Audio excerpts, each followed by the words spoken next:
General public से, suppose करो ये एक पब्लिक कंपनी है, इस कंपनी का नाम था एबीसी लिमिटेड, ठीक है। ये कंपनी जनरल पब्लिक से पैसा मंगाती है।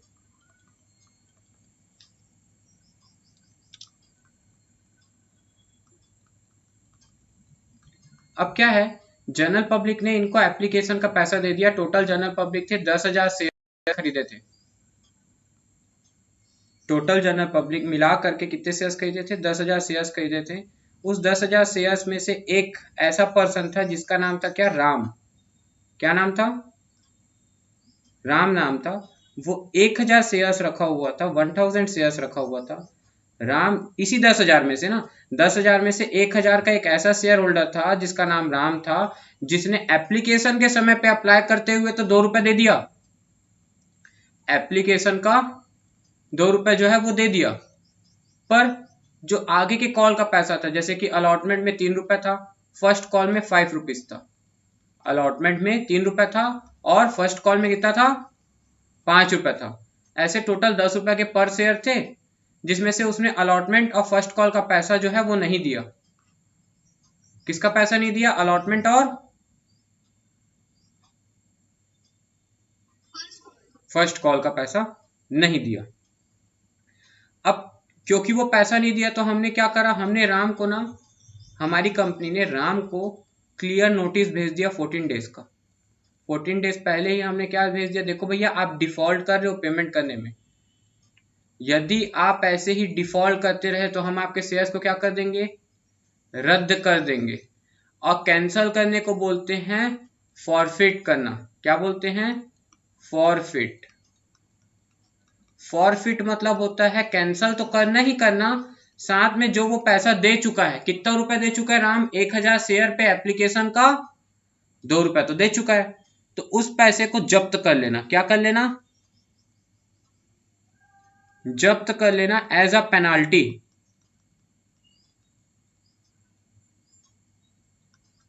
2,000 रुपए जब्त कर लेना, जो एप्लीकेशन में उससे मिल चुका है ना, वो पैसा जब्त कर लेना और एज अ पेनाल्टी उसको रख लेना। वो पैसा कंपनी वापस नहीं करेगी। क्यों?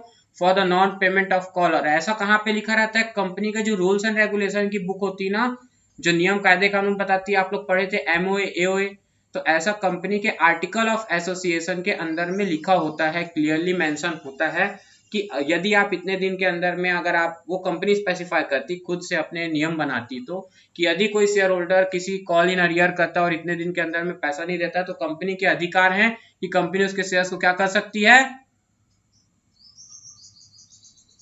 जब्त कर सकती, कैंसिल कर सकती है। और उस जितना दिया हुआ पैसा वो दे चुका होगा पहले से, भाई आगे के कुछ कॉल का तो पैसा दिया होगा, जैसे कि अलॉटमेंट नहीं दिया, फर्स्ट कॉल नहीं दिया, तो एप्लीकेशन तो दिया ही होगा ना कम से कम, तो वो पैसा जब्त कर लेगी। वो पैसा कभी वापस नहीं करेगी कंपनी। और फिर कंपनी वो जो शेयर जिसको जब्त करके कैंसिल करी, उसको बाद में री इशू कर देती है, फिर से इशू कर देती है, री इशू उन फॉरफिटेड शेयर्स को। इन शेयर्स को क्या बोलते हैं? रद्द करे हुए शेयर्स को फॉरफिटेड शेयर्स बोलते हैं। क्या बोलते हैं? फॉरफिटेड शेयर्स को बाद में कंपनी क्या करती है? बाद में फिर से री इशू कर देती है। तो आगे आप लोग जो टॉपिक पढ़ोगे वो यही रहेगा, री इशू का। क्या कॉन्सेप्ट समझ में आया आप लोगों को?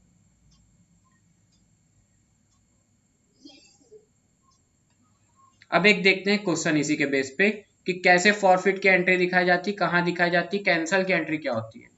जैसे कि अलॉट की एंट्री क्या होती है? Share application to share capital, है ना।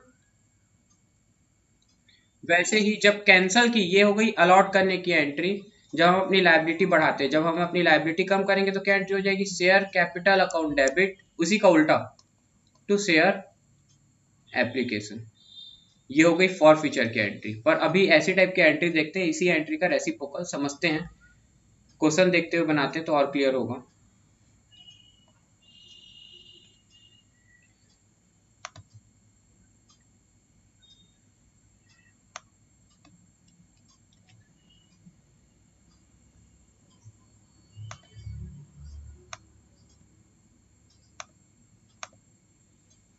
देखो यहाँ पे क्या बोला है, XYZ Limited issued 5,000 equity share of 10 rupees each per at par payable ₹2 on application, 3 on allotment and ₹3 on first call and ₹2 on final call.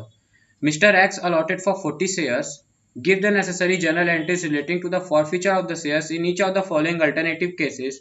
If Mr. X failed to pay the allotment money and his share were forfeited. देखो allotment money देना भूल गया और तुरंत उसके shares को क्या कर दिया गया, फॉरफिट कर दिया गया इमीडिएटली. ये लिखा नहीं है पर ये आपको समझ में आना चाहिए कि जैसे ही मिस्टर एक्स ने अलॉटमेंट का पैसा नहीं दिया, अलॉटमेंट के बाद ही तुरंत कंपनी फर्स्ट कॉल तक वेट नहीं करी, उससे फर्स्ट कॉल के ड्यू बनाने से पहले, क्या बोल रहा हूं, अलॉटमेंट के रिसीविंग के बाद और फर्स्ट कॉल के ड्यू बनाने से पहले. अलॉटमेंट में 2 एंट्री होती है ना बेटा, ड्यू की और रिसीविंग की. तो रिसीविंग में उसने पैसा नहीं दिया अलॉटमेंट में, तो अलॉटमेंट की रिसीविंग के बाद और फर्स्ट कॉल के ड्यू के पहले कंपनी ने एक एंट्री पास कर दी. कौन सी? फॉरफीचर की एंट्री, रद्द करने की एंट्री. इन दोनों के बीच में क्या बोला, क्लियर है?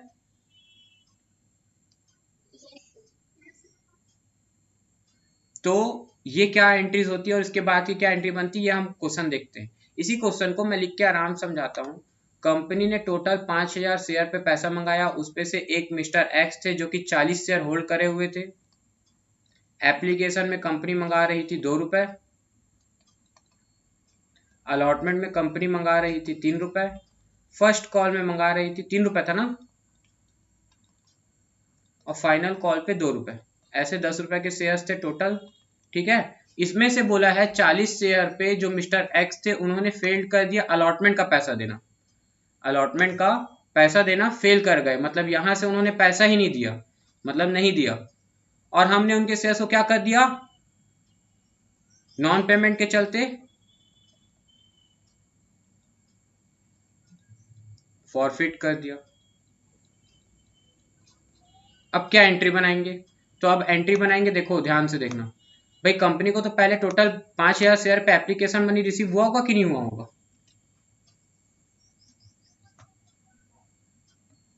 सुन रहे हो?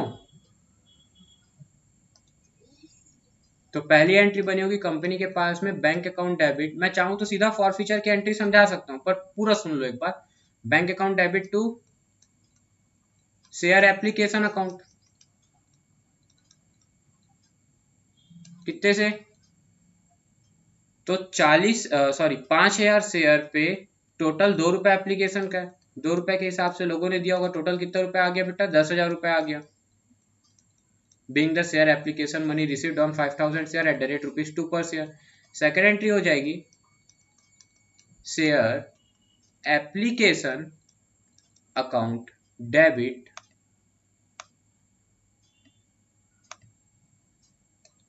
To share capital account. ये भी पूरा चले जाएगा 10,000 पे. थर्ड एंट्री क्या बनेगी, ड्यू की, अलॉटमेंट के ड्यू की. क्या बनती है अलॉटमेंट की ड्यू की एंट्री, बताना.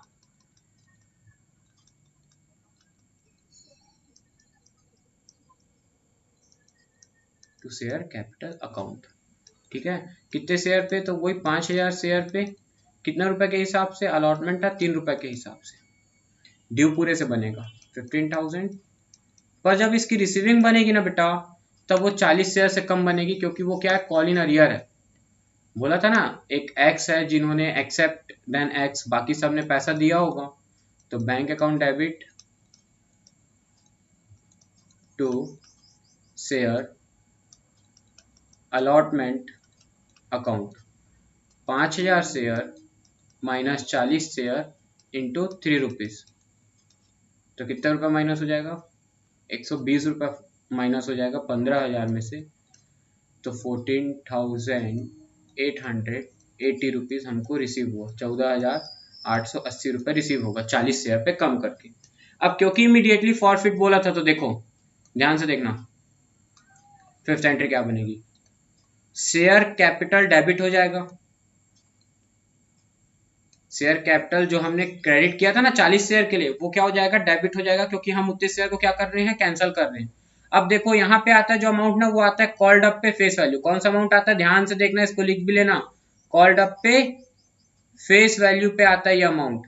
हमेशा याद रखना, जितना कंपनी ने पैसा मंगा चुका है, कंपनी कितना रुपया अभी तक मंगा चुकी है, कितना रुपया मंगा चुकी पर शेयर पे, नहीं कितना रुपए बेटा, रुपीस बात कर रहे हैं ना, पर शेयर की वैल्यू की बात कर रहे हैं। तो टोटल कितना रुपए मंगा चुकी है, 5 रुपए मंगा चुकी है। कैसे में, 3 रुपए अलॉटमेंट में और 2 रुपए एप्लीकेशन का। तो टोटल कंपनी कितना कॉल्ड अप कर चुकी है, 5 रुपए कॉल्ड अप कर चुकी है। जितना कॉल्ड अप की वो भी फेस वैल्यू से, क्या यहाँ कोई प्रीमियम था, नहीं था। तो जितना फेस वैल्यू से की उतना पूरा क्या हो जाता है, क्रेडिट से डेबिट। क्यों ऐसा, क्योंकि देखो ये 40 शेयर पे ये शेयर कैपिटल, ये 5000 शेयर से देखो शेयर कैपिटल हमारा क्रेडिट हुआ है, मतलब इसमें 40 शेयर भी जुड़ा हुआ है। तो हमारी शेयर कैपिटल 40 शेयर से लाइबिलिटी बढ़ी 3 रुपए से यहाँ से, और यहाँ पे देखो शेयर एप्लीकेशन के सेकंड एंट्री में भी 5000 शेयर पे गया था, मतलब 40 शेयर पे यहाँ भी बढ़ी 2 रुपए के हिसाब से। तो टोटल 40 शेयर पे 2 रुपए के हिसाब से शेयर कैपिटल क्या हो चुका है, क्रेडिट हो चुका है। फिर से बोल रहा हूँ, 40 शेयर पे 5 रुपए के हिसाब से दोनों साइड जोड़ करके शेयर कैपिटल क्या हो चुका है, क्रेडिट हो चुका है। तो जितने से क्रेडिट हो चुका है उतने से हमको क्या करने की जरूरत है, कैंसिल करते समय डेबिट करने की। हमको अपनी लाइबिलिटी कम करनी पड़ेगी ना जब हम फॉरफिट करेंगे तो, वो भी कितने से करेंगे, जितना कंपनी ने कॉल्ड अप कर चुका है अमाउंट, वो भी फेस वैल्यू पे। कितना रुपए कंपनी ने कॉल्ड अप कर चुका है, 200 रुपए। कैसे आया, तो 40 इंटू 5 रुपीज। 5 रुपए कहां से आया, 3 रुपए एप्लीकेशन का, 2 रुपए, सॉरी 3 रुपए अलॉटमेंट का, 2 रुपए एप्लीकेशन का। वो भी कितने शेयर पे, फॉरफिटेड शेयर पे। जितने शेयर रद्द कर रही उतने पे ना हम उसको कैंसिल करेंगे। तो रद्द तो सिर्फ 40 शेयर पे कर रही है जो मिस्टर एक्स के थे। क्या बोला, समझ आया, यहां तक समझ में आया। अब देखो यहाँ पे क्या है, जो पैसा मिल चुका रहता है ना उसको हम लोग share application to share capital लिखते थे ना बेटा, याद करो, share application to share capital जब हम अलॉट करते थे तो सेकंड एंट्री। अब उसी एंट्री का हम क्या बना रहे हैं, रेसिप्रोकल बना रहे हैं। तो हम यहाँ पे share capital to share application, उसी का उल्टा, भाई अलॉट कर रहे थे तो वैसी एंट्री थी, अब जब कैंसिल करेंगे तो उसी एंट्री का रेसिप्रोकल एंट्री बन जाएगी फॉर फ्यूचर के समय पे, है ना। लेकिन हम क्या करेंगे, जो पैसा हमको मिल चुका रहता है ना उसको हम उसके नाम से नहीं लिखते। जो पैसा मिल चुका है उसको हम अब किस नाम से लिखेंगे, शेयर फॉर फ्यूचर अमाउंट। तो क्या याद रखोगे, शेयर फॉर फ्यूचर अकाउंट में कैसा पैसा आता है, वो पैसा जो मिल चुका है कंपनी को, एक्सक्लूडिंग, क्या ध्यान रखना है कि प्रीमियम का पैसा नहीं जोड़ते इसमें, excluding security premium reserve. SPR का पैसा को छोड़ करके जो पैसा मिल चुका है, मतलब शेयर फॉर फ्यूचर में हमेशा कौन से वैल्यू से जाता है पैसा, फेस वैल्यू से। गुड। तो यहां पे कितना रुपए चले गया बेटा, जितना मिल चुका है, मिला कितना पैसा है हमको, 40 शेयर पे 2 रुपए एप्लीकेशन का मिल चुका है, 80 रुपए मिल चुका है ना। तो 80 रुपए यहां आ गया। टू क्या पैसा नहीं मिला है, टू शेयर अलॉटमेंट का पैसा नहीं मिला है, तो जिसका नहीं मिला उसको उसी के नाम से लिखते हैं। कितना रुपए नहीं मिला अलॉटमेंट का, तो 40 शेयर पे 3 रुपए के हिसाब से हमको नहीं मिला है, 120 रुपीज। ये बन गई फॉर फ्यूचर की एंट्री। क्या, share capital account debit to share forfeiture to share allotment. क्या बोला, समझ में आया, इतना समझो थोड़ा थोड़ा अभी के लिए। कल इसको और एक्सप्लेन करके बताते हैं, तब तक आप लोग आगे का थोड़ा बना के देखिएगा, कोशिश कीजिएगा, फिर इसको और अच्छे से कल एक बार एक्सप्लेन आपको करेंगे। अभी जो मैं यहाँ लिखा हूँ इसकी स्क्रीनशॉट आप लोग ले लीजिए।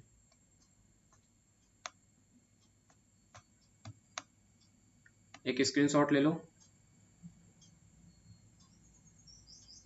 हो गया स्क्रीनशॉट।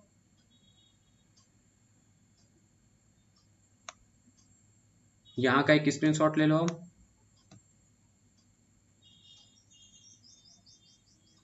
हो गया। अब इसका ले लो एक स्क्रीनशॉट, ये जो कॉन्सेप्ट समझाए थे आपको ऊपर में, एक सेकंड, हाँ अब ले लीजिए, हो गया। ठीक है, नेक्स्ट क्लास में मिलते हैं बेटा, हैव अ नाइस डे।